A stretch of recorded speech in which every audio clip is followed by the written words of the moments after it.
Take back the streets. Roads, streets, public consciousness and the Car-mageddon. 1. What is the difference between a street and a road? In a general sense, the street is a public thoroughfare while the road is defined as a smooth or paved surface made for traveling by motor vehicles. The former is symbolic of the commons or temporary autonomous zones used by billions of people, while the latter is an outcome of limitless urbanization and motocracy, a private right to passage for millions and millions of cars, trucks, vans, bikes, etc., etc. The overwhelming majority of people on Earth are subject to the dynamics imposed by the street and/or the road, like millions of arteries spread across the far ends of our civilization. As a quick ontological reference, streets also equate to street parties, street festivals, street markets, street justice, street gangs, street children, street credibility, etc., etc.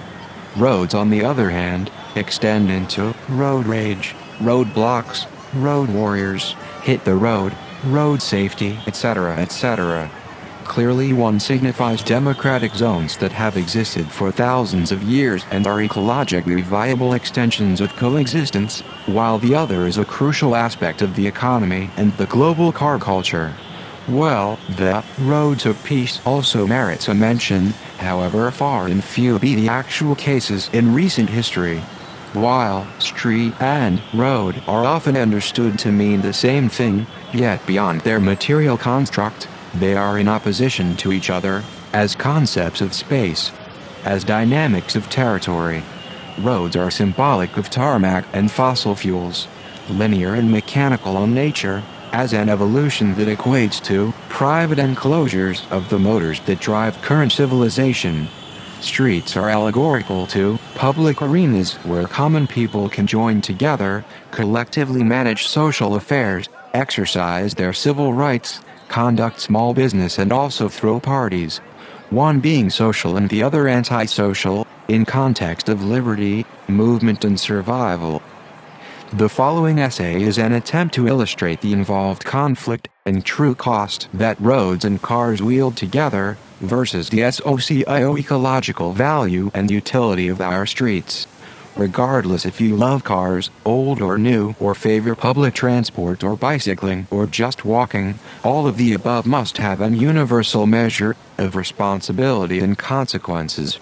Roads, streets, public consciousness and the incoming Car-mageddon. 2. An eternal motocracy? Across the earth, one can feel and see the twin spirals of overshoot and of decline, in terms of more and more cars, roads and highways, that are inversely proportional to less and less nature, biodiversity and non-human ecosystems.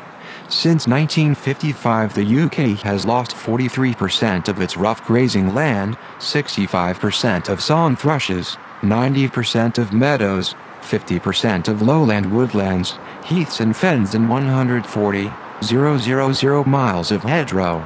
More than 80 commons have been deregulated. Council for the Protection of Rural England, 2010. Cars dominate every city and while doing so they pollute, congest and divide communities.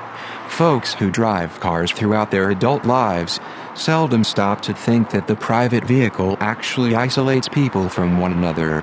An individual dreaming of the latest, fancy car is incapable of such ecological attribution and ethics. Over time, every street becomes a mere conduit for motor vehicles to hurtle through, oblivious of the neighborhoods they are disrupting and polluting. Almost like a God-given right to drive everywhere and at any time.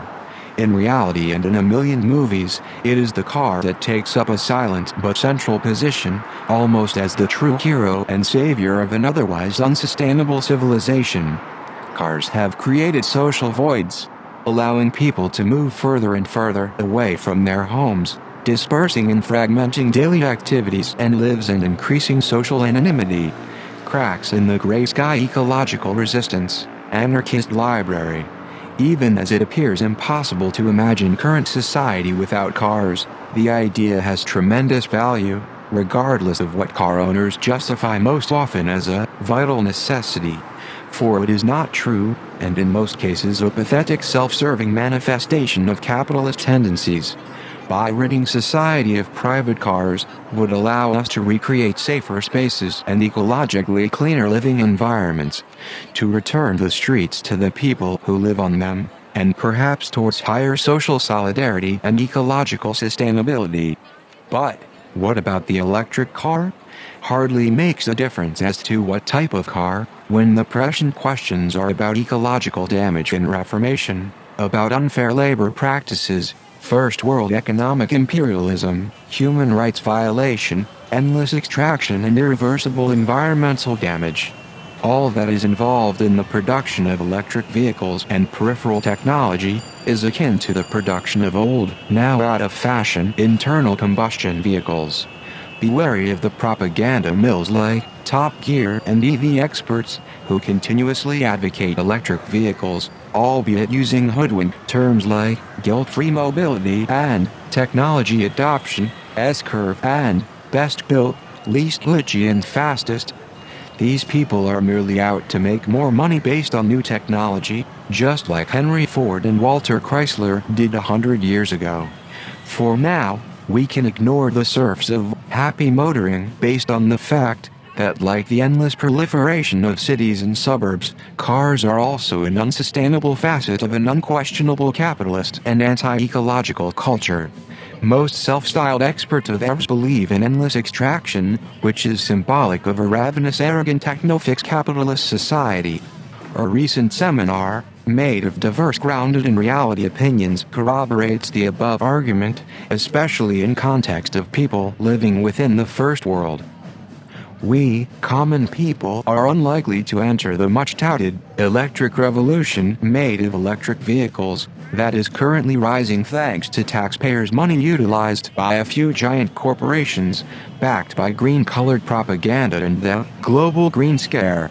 Hopping into a car, going to the movies, or to the shopping mall or Sunday picnic or an amazing road trip will all be seen as historical anomalies in the not-so-distant future. The highways that span across nations and continents, for now symbolize a very exuberant but short-lived period of our history as a species. Roads and cars are good for the economy, however both are also catastrophic for the rest of the living planet, especially when we multiply millions of cars and billions of people. With cars everywhere, North Americans were convinced that one could live in the suburbs or have a country life and still drive to the city. It seemed like a great idea and everyone went for it. That went very well for a while for some people, an era fraught with grandiosity, but now, there are so many dynamics of failure underway within the global economy that there is a very high probability that the wheels will literally come off. The crack-up of industrial society also includes the entire population that depends on cars for daily transport, livelihood, medical support, food, education, etc. Indeed, the current grandiosity signifies the end stage of the current techno-industrial empire. The current rush to electrify industry and society is mainly held up by fantastical thinking and technological hubris, wise green plans or a Imini cricket syndrome. James Howard Kunstler, 2022 interview. What Kunstler speaks of resonates back with social theorist, anarcho ecologist Murray Bookchin's verdict on the impact of American-style urbanization more than 35 years ago. Owning more and more cars by more and more people is akin to mass formation psychosis, as explained by Dr. Matthias Desmet, Ghent University. 3. Street reality megacities like New Delhi, Mexico City, Sao Paulo, Karachi and Bangkok, that nest millions of people also provide social perspectives as to how common people utilize the old streets and old parts of the city, as opposed to people driving cars who claim and dominate the roads and new urban centers. Take, for example, the following observation by Austrian philosopher and theologian Ivan Illich about Mexico City. Some people sat on the road to sell vegetables, tobacco and charcoal. Others put their chairs on the road to sell tequila and fruit juice. Others held their meetings on the road. Some gathered to decide on the new headman for the neighborhood or to determine the price of a donkey. Others drove their donkeys, pigs and chicken through the crowd, walking next to the heavily loaded beast of burden. Others sat in the saddle. Children played in the gutter, and still people walking could use the road to get from one place to another. Such roads were not exactly built for people. But like any true commons, the small roads and street itself were the result of people living there and making the space livable. The dwellings that lined the roads were not private homes in the modern sense, but organic garages for the overnight deposit of workers. The threshold still separated two living areas, one intimate and one common. Alas, all is not harmonized and congenial inside a seething, roaring megacity. To bring us back to the violent, subaltern nature of the megacity, check out what Theodore Adorno noted in Minima Moralia, Reflections of a Wounded Life, way back in 1951. Which driver is not tempted, merely by the power of his engine, to wipe out the vermin of the street, pedestrians, children, and cyclists? The movement's machines demand of their users already have the violent, hard-hitting jerkiness of fascist maltreatment. But we must thank the people who improved the suspension, the brakes and the overall efficiency and safety mechanisms of the modern car. Yet no thanks to road rage and road fatigue that millions of people experience on a daily basis. This is especially true for a country like India, where the car is a direct extension of class and the corresponding power of the owner or driver imposing their will on others and the road. Deeply internalized as a social tendency, most Indians treat the road as a combat zone, where the other person's disadvantage is my advantage. K.T. Ravindran, urban planner. City roads in India have no space left, in terms of safe driving, and instead symbolize an hyperbola of overshoot, made of more people, more cars, bikes, trucks, buses, rising emissions, noise, particle pollution and chaos. Is only a short-sighted opinion that explicates road rage as a sudden expression of anger triggered in a motorist in reaction to the behavior of other motorists or pedestrians on the road. Given that such images and conditions will shock the bourgeois of Europe and North America, yet we can understand and appreciate that streets across the world still provide common people with a valid base to begin to with. A way to reassemble our spaces as something likable and livable. Streets literally provide common people with directions to reassert control, in different ways, over those spaces that once belonged to us but have since been illegitimately taken away from common people, through the process of urbanization that ends up creating millions of private enclosures. Question being, can the street be redefined to serve its original purpose? Yes, and better, with anarchist principles leading to direct action. Reformation always insists on direct action. Prepares the empowered towards resistance based on collective power, under one banner or many banners. Without dividing people further, as left, right, conservative, radical, etc., the streets do not distinguish when it comes to host the disenfranchised and their given cause. We are not going to demand anything. We are not going to ask for anything. We are going to take. We are going to occupy. Graffiti along the M11 highway, Britain. Reclaim the Streets is one potent example of sustained public resistance that was able to raise awareness within British society about the limitless proliferation of roads and cars within the country. After all, there are negligible number of wild animals and nature left within the erstwhile #1 empire of the world. Founded in mid-1995, the initial group of activists managed to gather wider public support over the next few years. RTS's collective resistance was built on a twofold agenda. One that opposed the dominance of corporate forces, privatization of commons, and two, against cars as the dominant mode of transport. The mobilization, assembly, and organization of RTS started small, but over time larger crowds drew on the skills learned from local street protests and sabotage. which eventually spilled over into the highway and surrounding towns. The use of sound systems drew on dominant popular culture, whereas the initial inspiration for street parties lead to the epic standoff between the people and police on the M11 highway in 1996-97. Members of RTS have retrospectively realized that their roots are akin to past events in history. The great revolutionary moments have all been enormous popular festivals, the storming of the Bastille, the Paris Commune, and the uprisings in 1968, to name a few. Cracks in the Gray Sky Ecological Resistance, Anarchist Library. What can we common people living in different parts of the world learn from RTS? Direct mobilization and action. Above all else, RTS encouraged British people to take part in direct action and spread awareness without mainstream media about the destructive impact of roads, highways, malls and cars. We must note that as a movement it still failed to push the ruling politicians to intervene in favor of people and nature. Instead they sent in the cops by the hundreds. No surprise there, as the political class across the world is devoted to not only the destruction of nature but gradually civil rights altogether. Plus staying in power and maintaining their authority over a vast majority of people is utmost for capitalism to survive if not thrive.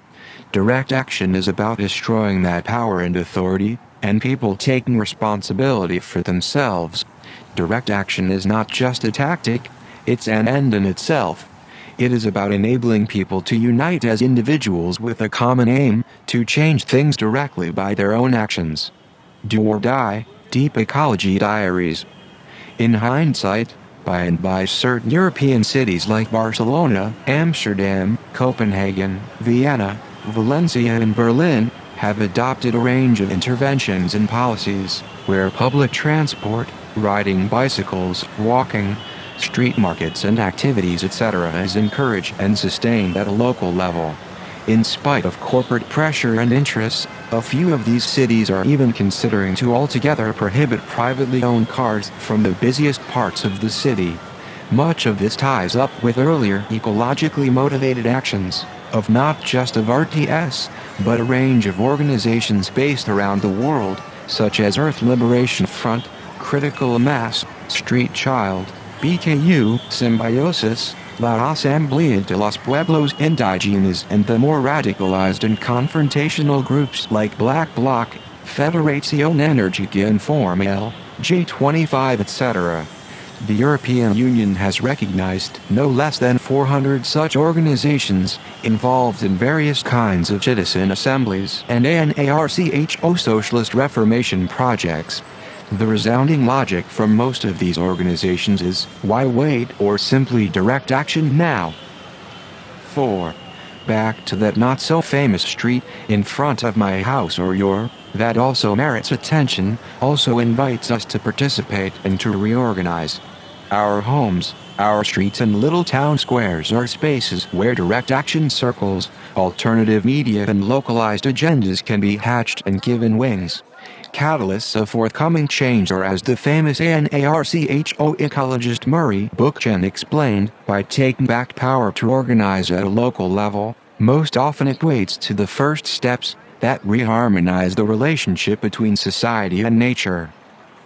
Ecological restoration is not a task or a burden, but one of the most compelling experiences based on a necessity that we face if we are to patch up the battered cradle of life that sustains us, as well as renewing our own bruised mental ecologies.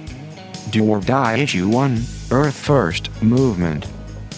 There is no doubt left that removing the sources of the ongoing destruction is our only chance to salvage what remains of nature. An ecologically sane or biocentric person finds it easier to realize the scale of damage that capitalism has willfully inflicted upon nature, which in turn has exposed our ecologically fractured legacy. Maybe we will never be able to create the ideal from the current wreckage. Never if we keep recklessly driving millions and millions of vehicles all the time. The Road to Hell by Chris Rea, 1989, in hindsight is a poignant and dark song, An artist's impression that could foresee a world of hyperalienation and limitless motion within a hopeless urban jungle. The streets which may lead us towards anything better need not be made of tarmac, nor necessitate the motors which drive current civilization. To wrap, I believe that public desire, spontaneity and organization make for the foundations upon which we can build participatory politics, moving towards a slightly more liberated and whole lot ecologically sane society. My people shall never work. Those who work cannot dream, and wisdom comes to us in dreams. Smohawla, Native American, 1887. Be realistic, demand the impossible. Written by Audio Pervert. Read, share and support the counterintuitive. audiopervert.substack.com. You can think of. This ain't no technological breakdown.